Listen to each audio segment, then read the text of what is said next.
Sometimes it feels a bit awkward cause we don't have much in common. People say we're alike, they say we've got the same hair. We talk about making music, but I don't know if it's honest. Can't tell if you wanna see me falling over and failing, and you can't tell what you're feeling. I think I know how you feel. Hey everyone, it's Vitali. Welcome back to Mindful Detours, a subsection of this channel where we untangle modern issues through the lens of psychology on topics like the concept of sense of self, preservation identity, self-worth, and all the other complex and intricate aspects of being human. Today's question: why do so many of us feel like we're at war with ourselves? And how does a hyper-violent, surreal film like The Substance get that internal battle so incredibly right? Let's get into it. Part 1, the fixed self, cultural myth. Most of us grow up thinking we have a true self, a stable identity deep inside that we're supposed to find, stick with, and live up to. In my field of study, we call this the conflict between the real self and the ideal self. It was one of the first fundamental psychology concepts we learned in my second year of undergrad. Carl Rogers nailed it. The more your real self differs from the version of yourself you think you should be, the more likely you are to feel shame, anxiety, even self-hatred. This identity gap is not just emotional, it's cognitive. We create inner narratives of who we are and who we're supposed to become. And when those narratives don't line up with our lived experience, we feel fractured. Part 2, Elizabeth versus Sue. One consciousness, many selves. In The Substance, Elizabeth and Sue aren't two people.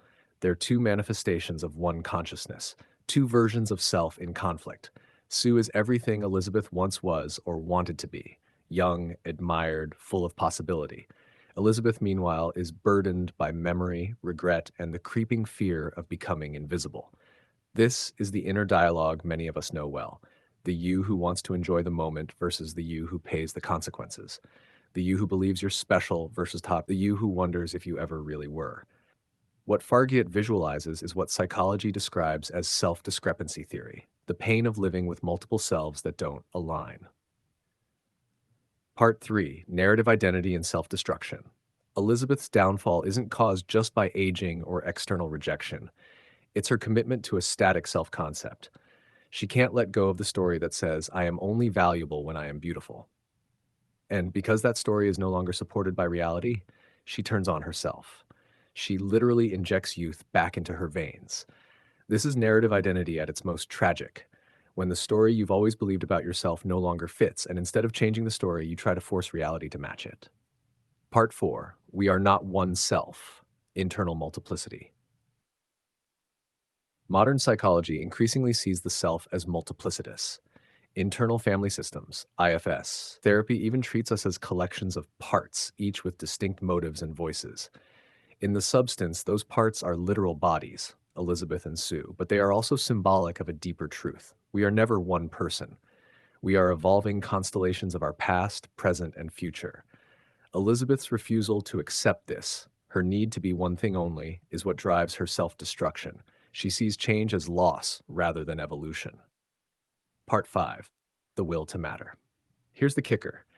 Elizabeth isn't just chasing youth, she's chasing significance. She wants to matter. She wants to be seen. And that's not a female struggle. That's a human struggle. Fargiat makes it painfully clear. The more we tie our identity to transient sources of status, beauty, fame, success, the more fragile our self-worth becomes. We don't just lose status when those things fade, we lose our sense of self. Part 6, Liberation through Self-Integration. The final form, Eliza Sue, isn't a monster, it's a metaphor for wholeness. It's not the perfect version of the self, it's the integrated self. Ugly, raw, confusing, but honest. All parts visible, no mask. That's what psychological growth actually looks like. Not becoming a better version of your ideal self, but accepting the messiness of all yourselves coexisting. Final thought. Yourself is a process, not a product. The Substance doesn't just tell us a story about aging or beauty. It dares to ask, what happens when we believe we must stay the same? Self-hatred often comes from the rigid belief that who we are shouldn't change. But you are not a rock. You're a river, and the sooner you stop clinging to the banks, the more freely you can flow into who you're becoming. That's the real substance. You've been listening to Mindful Detours. If today's episode helped you rethink identity, Share it with someone caught between versions of themselves. And remember, your worth isn't found in being consistent, it's found in being whole. Until next time. You are one.